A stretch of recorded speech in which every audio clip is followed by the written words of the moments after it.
cómo la mujer tiene la capacidad, ¿verdad?, de poder desempeñar cargos dentro de la cadena de valor del café, ¿verdad? Y puede ser de mucho auge, tanto productivo, ¿verdad? Y al final lo que buscamos es que los productores mejoren sus ingresos, mejoren su competitividad y al final estos tengan mejores condiciones de vida. También cómo un productor o productora puede manejar un cafetal adecuado y más resiliente ante temas de cambio climático. Y es así como venimos trabajando un poco con el tema de la iniciativa de Café y Clima. La iniciativa de Café y Clima es una iniciativa, ¿verdad?, que nace con la Fundación Neumann en la zona de Trifinio, principalmente en el occidente de Honduras. Se empezó a trabajar a partir del año 2013, 2014, ¿verdad? Fue el compañero Previn quien tuvo la oportunidad de iniciar con esta implementación de prácticas que ayer estuvo compartiendo con ustedes. Y es así como empiezan a desarrollarse diferentes actividades dentro de la región. ¿Qué es lo que buscamos? ¿Cuáles son los objetivos de Café y Clima? Buscamos mejorar la capacidad de respuesta de los productores, ¿verdad?, frente al tema del cambio climático, cómo somos más resilientes hasta este fenómeno, cómo evitamos la vulnerabilidad ante el tema del cambio climático. También masificar los conocimientos, hacer evaluaciones directamente en campo y poderlas tenerlas a la mano para los pequeños caficultores o caficultoras de la región. Y también de la misma manera, ¿verdad?, motivar el empoderamiento local y desarrollar la capacidad adaptativa con la que se cuenta. Es como la iniciativa de Café y Clima diseña este enfoque, comúnmente le llamamos el enfoque de Café y Clima. Es básicamente una metodología que consta de 5 pasos, como lo podemos ver en el círculo al lado izquierdo, ¿verdad?, donde primeramente establecemos un marco de trabajo. El marco de trabajo, ¿verdad?, lo establecemos tomando en cuenta 2 variables bien importantes, como la temperatura ambiente, como la temperatura de suelo ha ido cambiando año con año, cómo ha ido el calentamiento global pasando factura sobre los paisajes cafetaleros y cómo también la precipitación. Esta es otra variable bien importante, cómo la precipitación año con año han sido muy variables. Tal vez no ha sido mucho la disminución, años sí, años no, o si ha habido algún aumento, pero sí como los patrones de lluvia se han ido modificando a través del cambio climático. Luego de establecer el marco de trabajo, vamos al paso número 2, que es la evaluación de los retos para el café con un enfoque en clima. Aquí trabajamos con una metodología que le llamamos la metodología de triangulación. Esta metodología de triangulación toma 3 criterios bien importantes.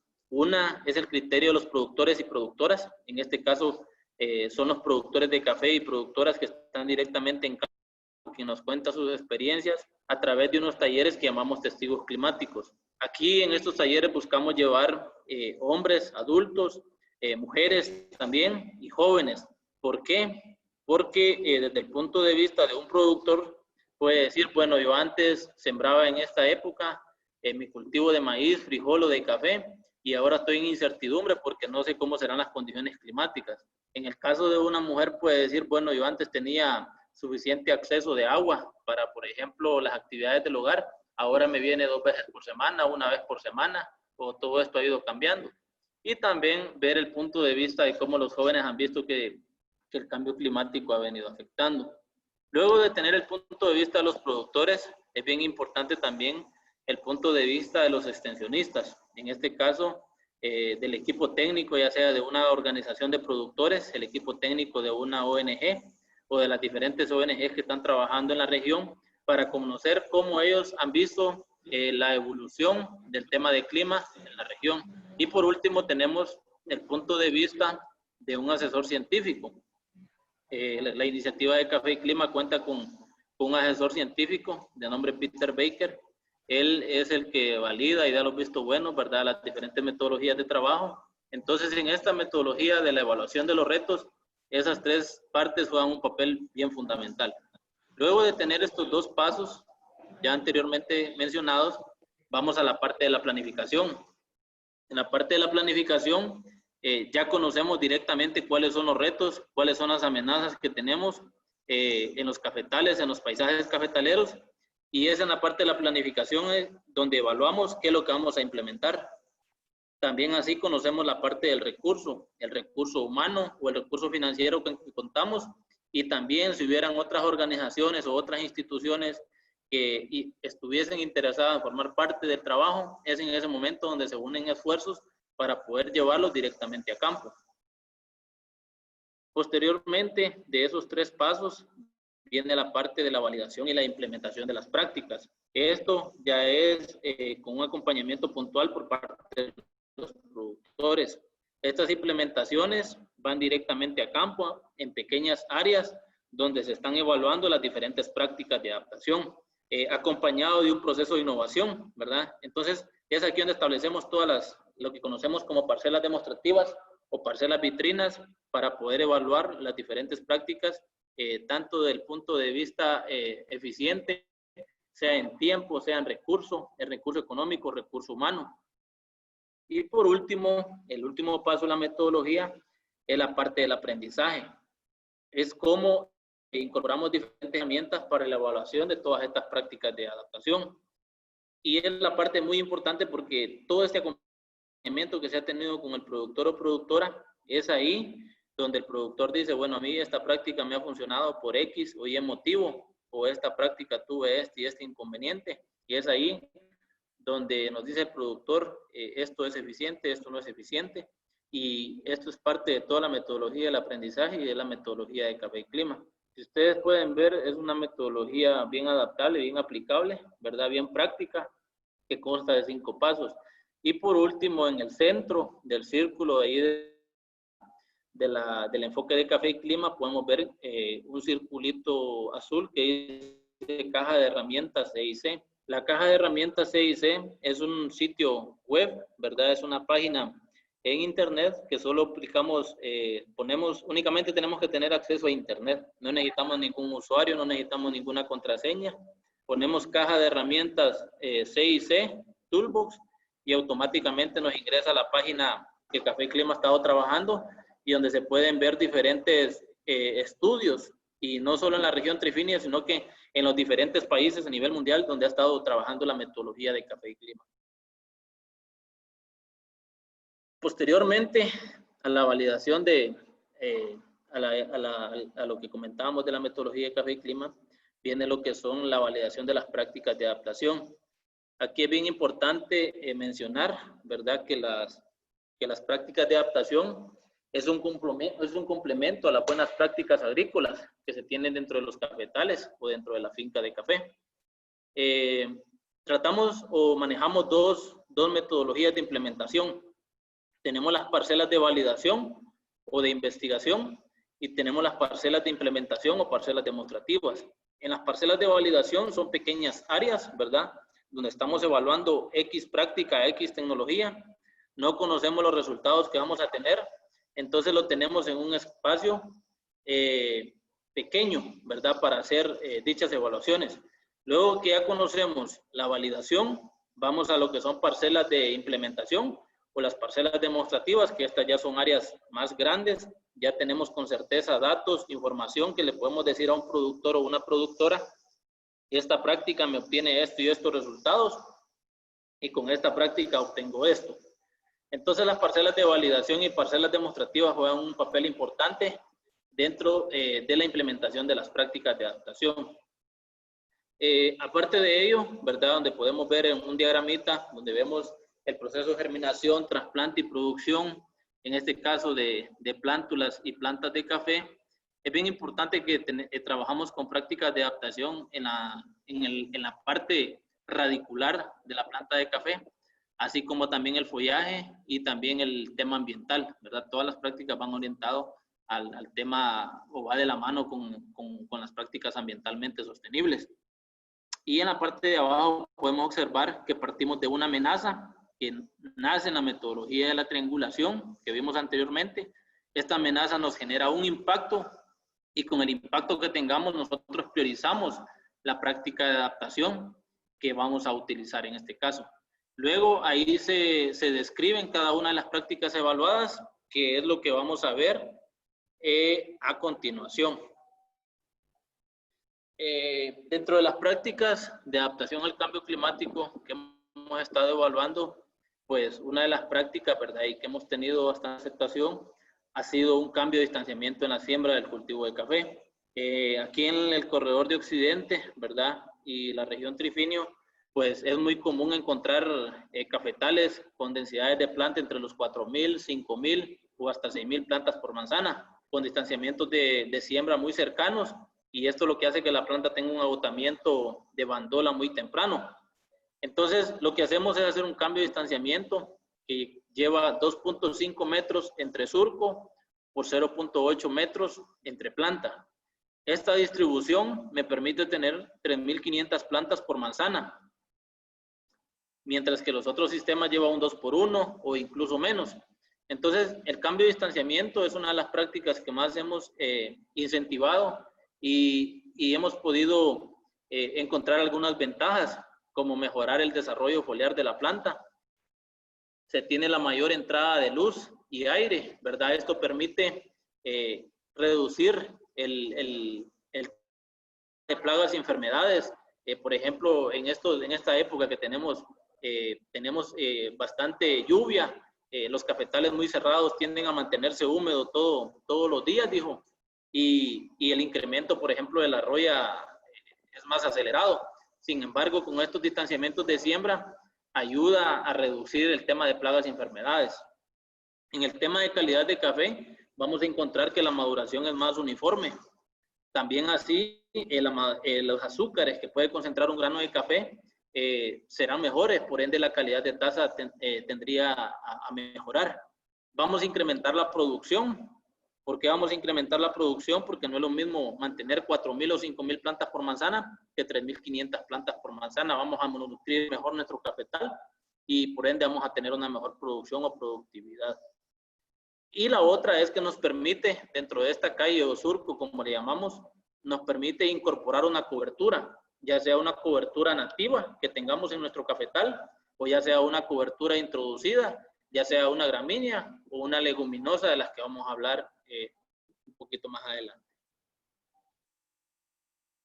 Esta lámina que podemos observar ahí es el momento del trazo. Es una parcela que está ubicada en el Valle de Gencenti, justamente en la comunidad de San Antonio Gencenti.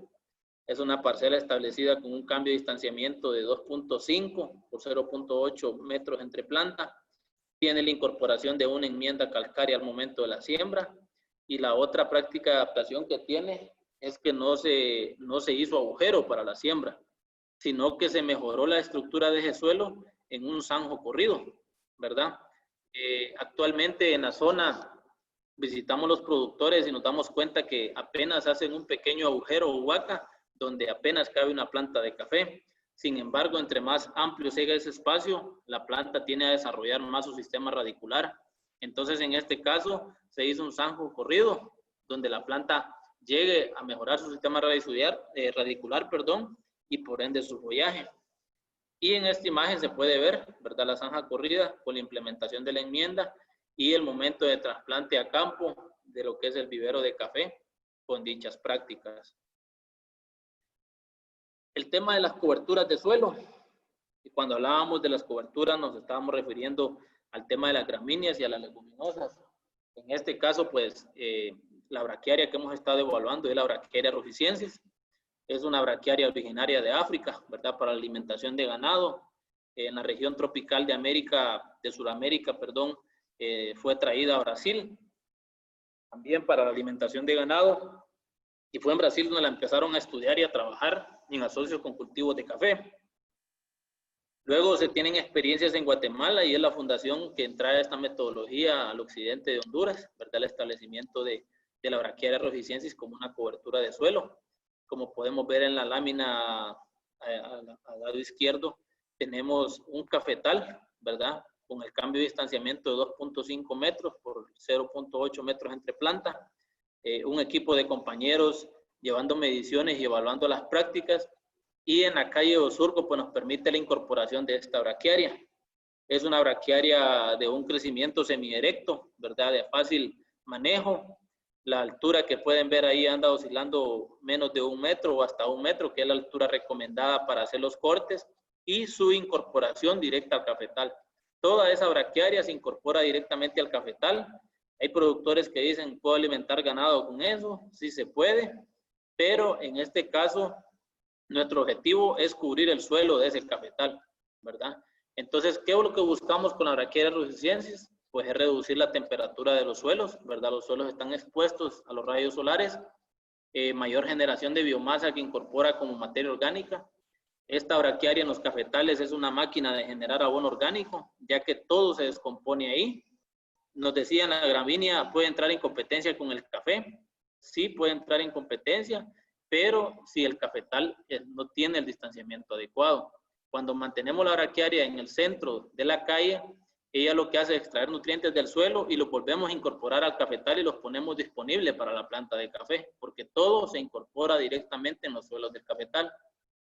Reduce el control de malezas, como ustedes pueden ver en la fotografía. No hay otro tipo de material vegetativo ahí que no sea braquiaria, entonces donde se establece la braquiaria, pues no crece otro tipo de maleza y esto nos ayuda a ser más eficientes en el tema de costos para el control de malezas de las parcelas. Mayor retención de humedad, pues como el suelo permanece cubierto, ¿verdad? Durante la época seca, el objetivo es que este retenga más humedad y que la planta pueda estresarse menos por el tema de las altas temperaturas y de la sequía. Mejor desarrollo de la microbiología y la microfauna del suelo, ¿verdad? Porque aquí no estamos aplicando lo que son herbicidas, no estamos aplicando lo que es azadón y estamos mejorando las condiciones del suelo en este caso. Y en los terrenos donde tenemos pendientes pronunciadas, podemos reducir de la erosión del suelo. En nuestro caso, podemos encontrar, a salvo el Valle de Gencenti, que es una zona muy pareja, luego los alrededores, pues tenemos terrenos muy quebrados que durante el tiempo de lluvia, y es son muy intensas las lluvias, entonces tenemos mucha pérdida de suelo, mucha pérdida de nutrientes, mucho lavado de nutrientes. Entonces, con las coberturas nos permite toda esta serie de ventajas. Esta es una lámina de una de las parcelas demostrativas, ¿verdad? Y esto es lo que obtenemos con la braquiaria rusicensis. Esta ya es un pasto en proceso de descomposición, 15, 22 días después de la siembra, pues este se está descomponiendo y es lo que podemos ver en la lámina, ¿verdad? Cómo este se va descomponiendo y todo está siendo incorporado dentro del cafetal. Esta es otra de las primeras parcelas que la iniciativa de Café y Clima estableció. Esta está en la cooperativa Cucrevistol, al igual que la anterior. Esta podemos ver una variedad de café y catú. Tiene un cambio de distanciamiento de 2.5 por 0.8. Podemos ver ahí cómo la braquiaria está en su proceso de descomposición y esta finca a esa edad tenía 2 años, ¿verdad? Entonces podemos ver cómo el cambio de distanciamiento y las coberturas están siendo incorporadas en esa parcela. Y así como la gramínea, como la braquiaria rusicensis, también se han estado evaluando lo que son algunas leguminosas. Las leguminosas, ¿verdad? Tienen la bondad que son fijadoras de nitrógeno a lo que son los suelos, ¿verdad? En este caso encontramos lo que es el gandul. El gandul, el Cajanus cajan, es una planta, ¿verdad? Rica en proteína. De hecho, el gandul es muy comestible. En algunos países, pues, se comercializa a muy buen precio. Y en el caso de acá, algunos productores nos cuentan su experiencia que lo utilizan para generar dietas para alimentación de animales, llámese gallinas, caballos, ganado, ¿verdad? Y en este caso, pues, lo hemos estado evaluando como una cobertura de suelo, al igual que la braquiaria. Luego tenemos la crotalaria. La crotalaria es otra especie de leguminosa. Es familia del chipilín, solo que tiene un crecimiento un poco más alto. Es una muy buena cobertura de suelo, ya que genera bastante biomasa. Y también encontramos lo que es la tefrosia, que es otro tipo de leguminosa. La desventaja de estas especies leguminosas en comparación con la braquiaria rusicensis es que la braquiaria rusicensis, una vez establecida, vamos a hacer cortes durante 3 a 4 años hasta que el cafetal alcance un desarrollo bastante avanzado y el mismo cafetal se encarga de que la braquiaria se vaya perdiendo.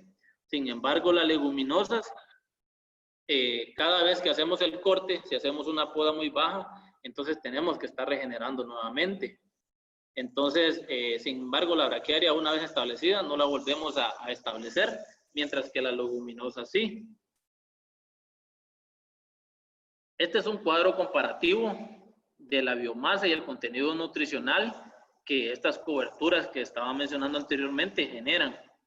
En el gráfico de barras podemos encontrar las toneladas de materia verde por año que generan las diferentes coberturas, en este caso de suelo. Encontramos el desarrollo que ha tenido la braquiaria, el gandul, la crotalaria, moradilla, tefrosia y girasol, ¿verdad? Que además de las que ya mencionamos anteriormente, también el girasol se estuvo evaluando como cobertura de suelo y también que mejora la belleza en los cafetales, ¿verdad? También la moradilla, que es una cobertura nativa que muchos caficultores la utilizan en sus cafetales. Y podemos ver, ¿verdad?, que la braquiaria rugisiensis llega a generar entre 60 y 63 toneladas de materia verde al año en las diferentes parcelas. Hay parcelas que fue más bajo, dependiendo de las condiciones climáticas también, y hay parcelas que fue más alto. Y en la parte de abajo es un cuadro que fue elaborado, ¿verdad?, por la iniciativa de Café y Clima, donde se enviaron los diferentes biomasas de los follajes al laboratorio de suelos del ICAFE. Y ahí se puede evaluar cómo ha sido el comportamiento de los nutrientes, ya sea nitrógeno, ya sea el fósforo, ya sea el potasio, del calcio, y también la generación de biomasa por metro cuadrado. Y podemos ver que la braquiaria, la crotalaria por metro cuadrado en un corte es más alto, sin embargo le sigue la braquiaria y el gandul, y por último está lo que es la moradilla. Más sin embargo, lo que les decía, que estas especies extraen nutrientes de los suelos y son puestos a disposición en las plantas de café mediante la incorporación directamente en el suelo. Los estudios de caso. Este es un estudio de caso de una de las primeras parcelas demostrativas que se establecieron en el Valle de Sencenti. Esta corresponde al productor Hermógenes Deras, ubicado en el Valle de Sencenti, Ocotepeque, 900 metros sobre el nivel del mar. Era una parcela que estaba a 3.5 años en el 2012, que la podemos, a septiembre del 2012 fue establecida. Luego en la imagen que podemos ver en la parte inferior izquierda, vamos a ver cómo estaba el cafetal en el año 2014. Luego don Hermógenes, a través de la iniciativa de Café y Clima, pudo introducir lo que es la braquiaria rugisiensis y la sombra temporal del gandul, que es la fotografía de en medio. Y luego al 2016, cómo había sido el desarrollo del cafetal ya con la incorporación de la braquiaria y el gandul como sombra temporal. ¿Qué datos nos arrojó esta parcela? Pues estos datos que podemos ver en este cuadro inferior derecho, podemos encontrar alguna información que se obtuvieron. Por ejemplo, con la incorporación de las prácticas de adaptación, en este caso la braquiaria y el tratamiento de braquiaria más gandul, fue el que generó mayor cantidad de producción en quintales pergamino seco por manzana. En este caso, el tratamiento que tenía únicamente braquiaria generó 13 quintales pergamino seco por manzana. Sin embargo, lo que tenía braquiaria rugisiensis más gandul generó 19.6, y en cambio un testigo donde se estaba expuesto al sol, a las altas temperaturas, generó 6.4 quintales. Mencionarles que esta zona del Valle de Sencenti, pues las condiciones de clima son bastante estrictas, ¿verdad? Bastante delicadas para el tema de producción de café. Sin embargo, lo que se quería era probar las prácticas de adaptación y se obtuvieron estos resultados. En la gráfica superior derecha pueden observar la temperatura de los suelos a 5 centímetros.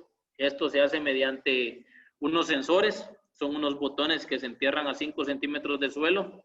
Se programan cada media hora, cada 1 hora o hasta 2 horas, y esto nos mide la temperatura de los suelos. Colocamos los sensores donde tenemos la práctica de adaptación y donde no tenemos práctica de adaptación.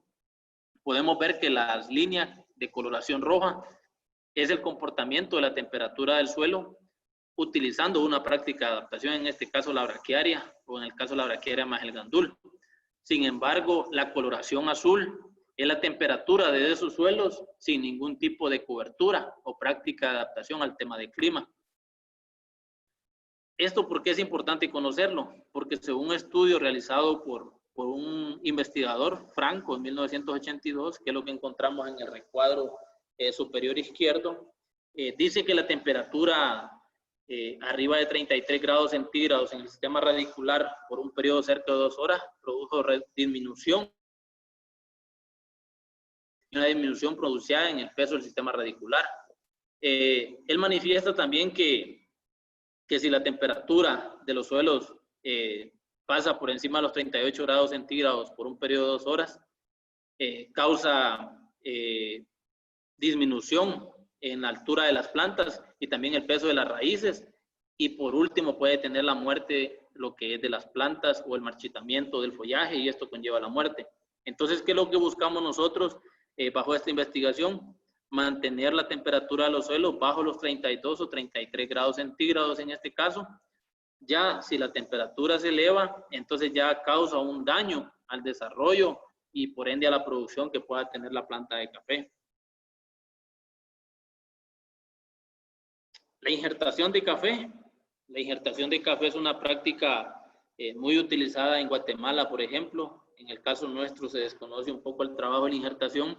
Sin embargo, la iniciativa de Café y Clima y algunos proyectos de la Fundación Neumann, pues hemos estado trabajando el tema de la injertación. ¿Con qué objetivos? Con el objetivo de mejorar el desarrollo del sistema radicular, ¿verdad? También con esta injertación buscamos la tolerancia a nematos, una mejor absorción de nutrientes. ¿Por qué? Porque utilizamos un patrón. Ese patrón es una especie de café robusta. En este caso puede ser un Nemaya o un robusta como tal. Estas líneas de café Nemaya, de café robusta, tienden a tener un mayor desarrollo radicular y también tienen la tolerancia a los nematodos. Entonces, al tener un mayor desarrollo radicular, buscamos que este sistema radicular profundice más en el suelo, pueda tener mayor disponibilidad de humedad y pueda darle mayor nutrientes a la planta, y esto se convierta en producción, en desarrollo de follaje, etc. También reducimos el tema de insecticidas y nematicidas con este tipo de prácticas. Mencionar, bien importante, ¿verdad?, que en Honduras se cuenta con la variedad Paraínema, que de hecho fue una variedad que fue liberada por el tema de nematodos en el paraíso, de ahí proviene su nombre, con un sistema radicular muy agresivo, pero el cual como fundación estamos trabajando el tema de la injertación en común evaluación de una práctica de adaptación al tema de cambio climático.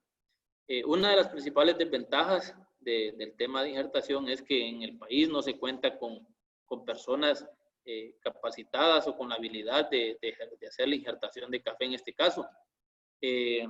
Para las prácticas que se han establecido, o las parcelas demostrativas que se han establecido con la fundación y con la iniciativa y los diferentes proyectos, pues ha sido gente de Guatemala que se ha traído a implementar ese tipo de prácticas, ¿verdad? Porque ya tienen un expertise más avanzado. En Guatemala existe mucha injertación de café y hay fincas grandes de café que si no tienen el café injertado no siembran café, porque tienen problemas severos de nematodos, tienen problemas severos de sequía. Entonces es una práctica que se ha estado evaluando.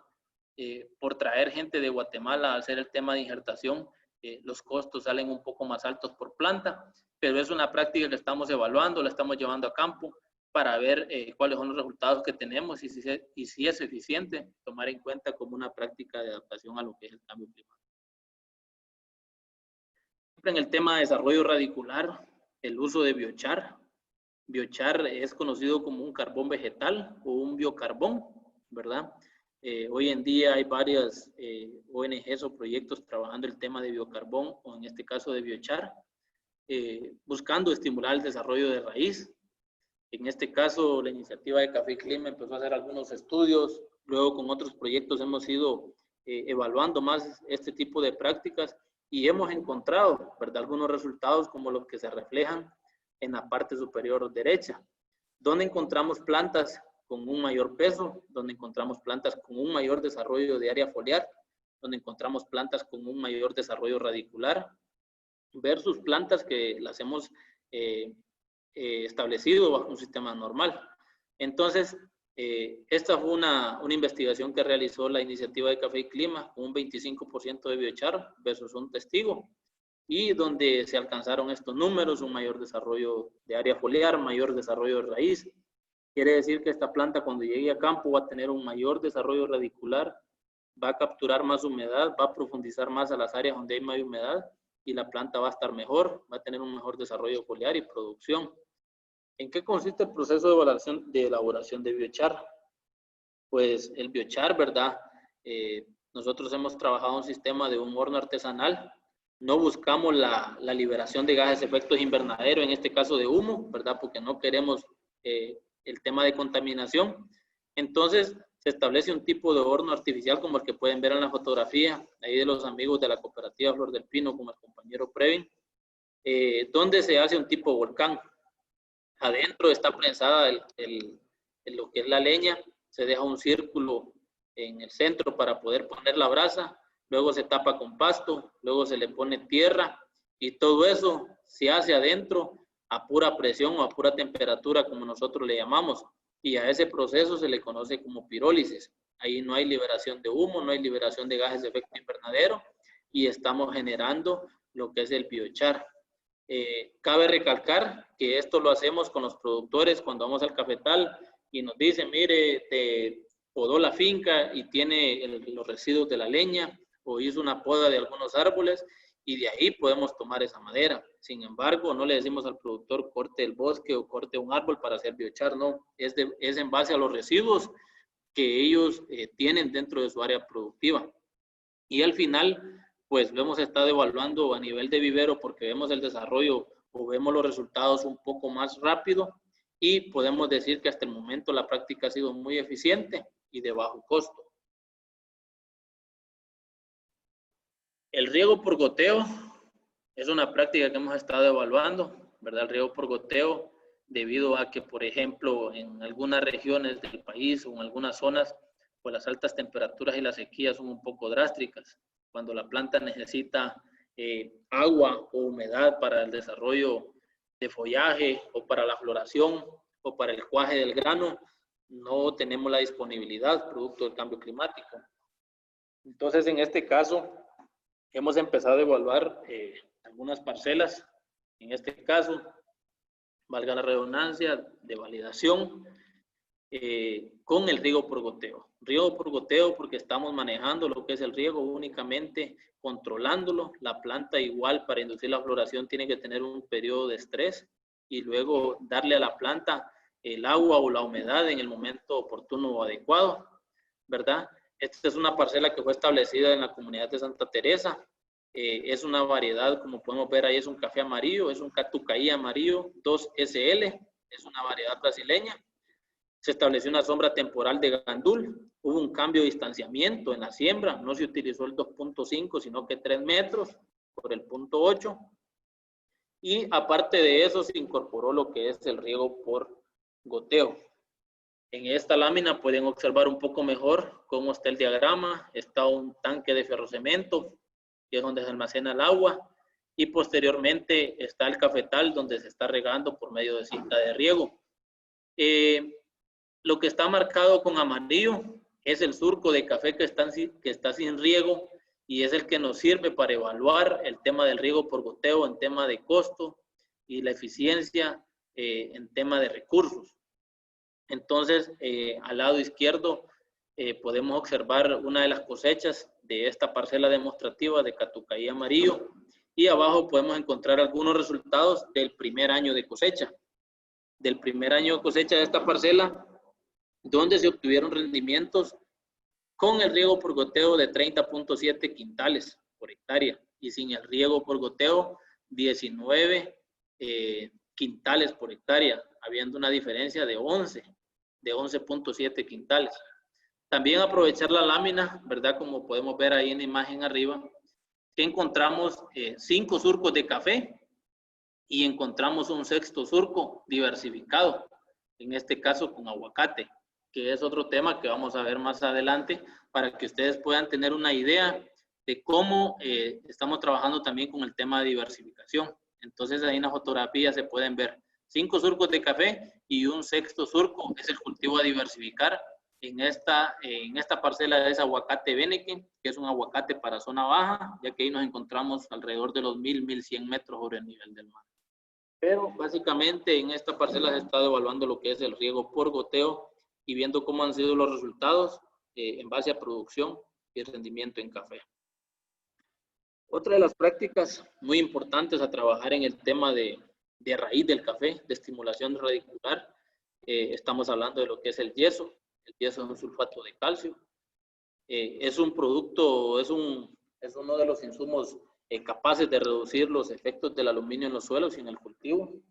Cabe mencionar que el aluminio en altas concentraciones tiende a ser tóxico para la planta y a obstruir el desarrollo de raíz y la absorción de nutrientes. En la mayoría de nuestros suelos, no en todos, ¿verdad? Hemos encontrado altas concentraciones de aluminio, en algunos suelos más altos, en otros más bajos, y entonces el yeso ha sido un insumo eficiente para reducir, ¿verdad?, el tema de aluminio en la planta. Mejora el desarrollo radicular, ¿verdad?, y reduce el estrés hídrico de la planta. Tenemos plantas más vigorosas y más de mejor desarrollo y vamos a tener mayor producción. Lo que queremos es mejorar las propiedades físicas y químicas del suelo, ¿verdad? Nos ayuda a reducir la compactación de los suelos y básicamente lo que buscamos con el yeso es lo que podemos ver en la imagen inferior izquierda, donde aplicando yeso la planta va a tener un mayor desarrollo radicular y sin yeso la planta va a tener un decreciente desarrollo radicular. Entonces en la imagen podemos ver la aplicación de 4 a 6 onzas de yeso, en este caso en una parcela ya establecida. Sin embargo, al momento de la siembra, en el agujero, estamos incorporando 6 onzas de yeso. También si contamos con un abono orgánico ya fermentado, pues también hacemos una incorporación para buscar darle las mejores condiciones a la planta de café como tal. Esto es lo que hablaba anteriormente en la lámina de la parcela de riego por goteo, el tema de diversificación. El tema de diversificación hoy en día ha ganado auge, ¿verdad? Debido al tema de precios de café, el tema de pandemia, todo esto. Hoy en día es bien importante fomentarlo con el caficultor, no depender únicamente de un cultivo, sino que de un sistema donde podamos tanto tener autoconsumo como hasta poder comercializar y poder generar más ingresos en nuestra área productiva. Como fundación, hemos estado trabajando una metodología que conocemos 5x1, como les comentaba anteriormente. En el diagrama ahí en la parte izquierda podemos observar 5 surcos de café y el sexto surco es el cultivo a diversificar. En este caso podría ser un aguacate. Si tenemos las condiciones adecuadas para aguacate, podría ser un aguacate. Como la fotografía que aparece al lado derecho, es un cultivo de café, 5 surcos de café, diversificado con limón persa en el Valle de Sencenti, o también diversificar con el tema de plátano, con el tema de maíz, con el tema de frijol, con el tema de yuca, tomando en cuenta el tema de seguridad alimentaria, que es muy importante.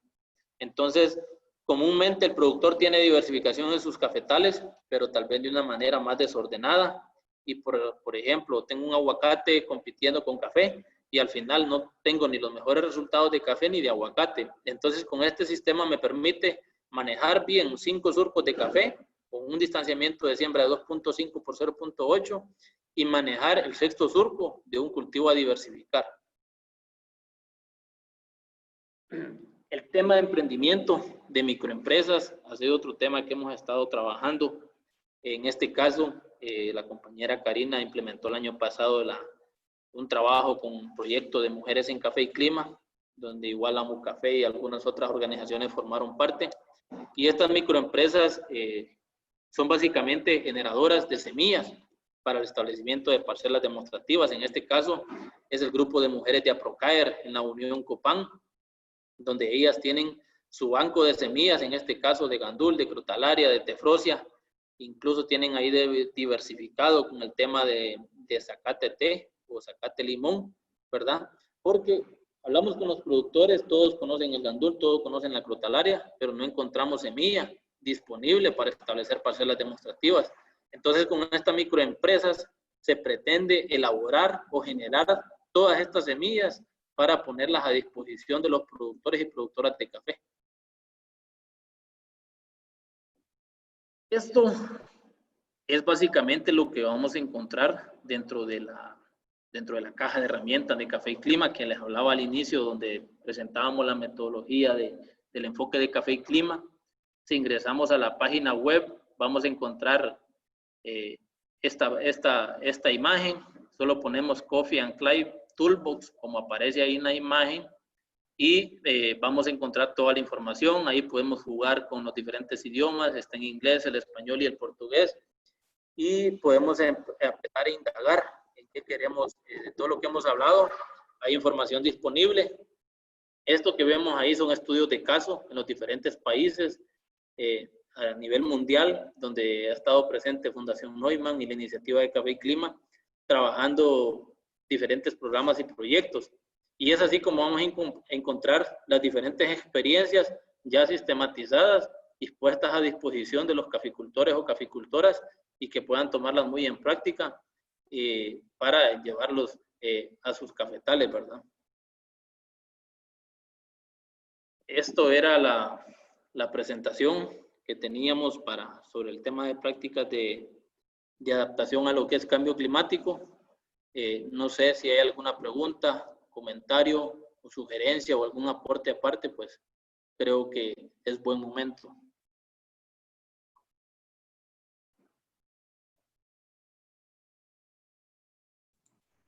No sé si alguien tiene alguna pregunta, puede levantar su mano o para activarle el micrófono.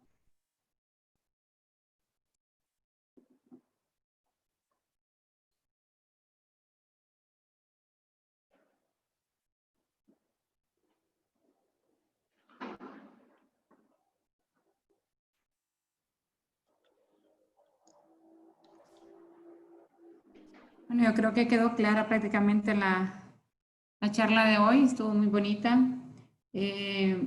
Nos interesan mucho esos temas que realmente se están tomando ahorita en cuanto a las adaptaciones de práctica, ¿verdad? Porque son necesarias en nuestras fincas, y veo que abordó bastante de los temas que nos interesan a nosotros para ponerlas en práctica.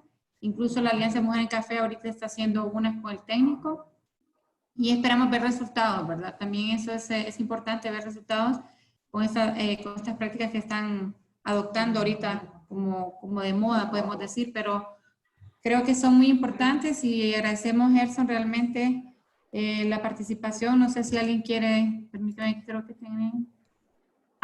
Aquí Edma Vargas dice, buenas tardes, ¿se puede diversificar con cacao?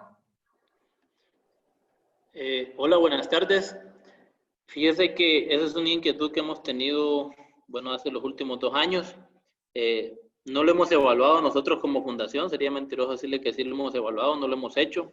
Sin embargo, hay unas organizaciones ya trabajando este tema. Por ejemplo, he escuchado mucho la experiencia de Coagrixal, ¿verdad? Que además de producir café, producen cacao.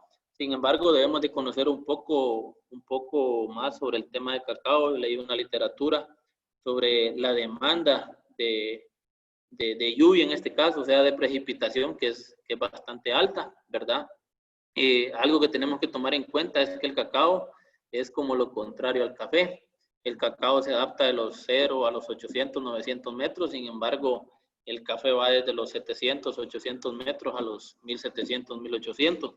Pero sí podría ser una opción, ¿verdad? En el caso, por ejemplo, si contamos con disponibilidad de agua, incluso para establecerle riego, para ver al final qué resultados podemos tener. En el caso nosotros no lo hemos trabajado, pero podría ser una buena estrategia de diversificación y pues sería muy aceptable, ¿verdad? He escuchado mucho de Coagrixal que ha estado trabajando esta iniciativa y creo que van por buen camino. En el caso nosotros, hasta el momento, no hemos trabajado este sistema de diversificación, pero valdría la pena.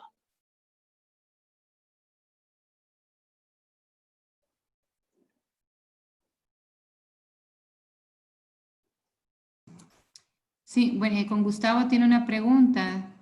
¿A qué altura en metros sobre el nivel del mar están estas plantaciones, dice?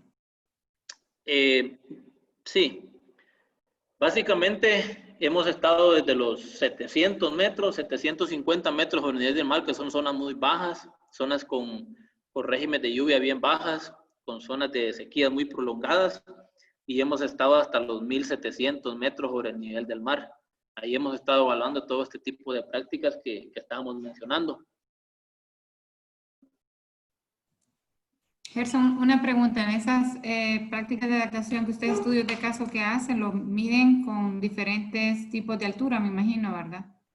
Sí, tenemos varios estudios de caso, algunas en zonas bajas, como la miraban la de don Hermógenes Deras, está en el Valle de Sencenti, entre 800 y 900 metros. Tenemos estudios de caso 1200, 1250, y también ya estamos haciendo algunas evaluaciones de estudios de caso 1700, 1600 y 1700 metros.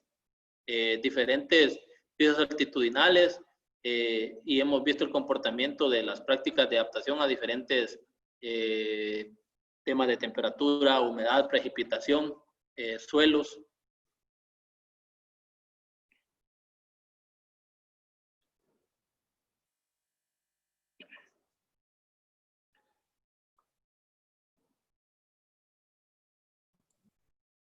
Bueno, si no hay preguntas, creo que quedaríamos hasta aquí con la información. Agradecemos mucho a Gerson, al ingeniero Gerson López, por su apoyo, a la Fundación Neumann, y recordarles que siempre estaremos haciendo algunas capacitaciones en conjunto, y cualquier cosa está la página de la Alianza de Mujeres en Café en el Facebook, y pueden escribirnos en amucafe@gmail.com. Aquí se lo voy a dejar para cualquier cosa, información se ocupa.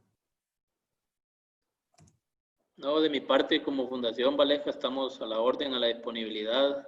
Igual hemos estado coordinando trabajos ahí con Francisco. Seguimos con el tema de establecimiento de parcelas demostrativas y de validación, tomando datos con los equipos de medición. Y pues igual, ¿verdad? Ya que ahorita por este tema de la pandemia no podemos estar en presencial, pero en lo que podamos de manera virtual, pues vamos a estar dando seguimiento. Y en campo, pues esperamos seguir estableciendo este tipo de parcelas para poder ampliar un poco más las metodologías y las prácticas de adaptación a lo que es el cambio climático. Así es. Gracias entonces a todos los participantes, también les agradecemos mucho. Estaremos en comunicación siempre, cualquier cosa, otra capacitación les daremos a conocer por la página de la Alianza. Buenas tardes. Muchas gracias, buenas tardes.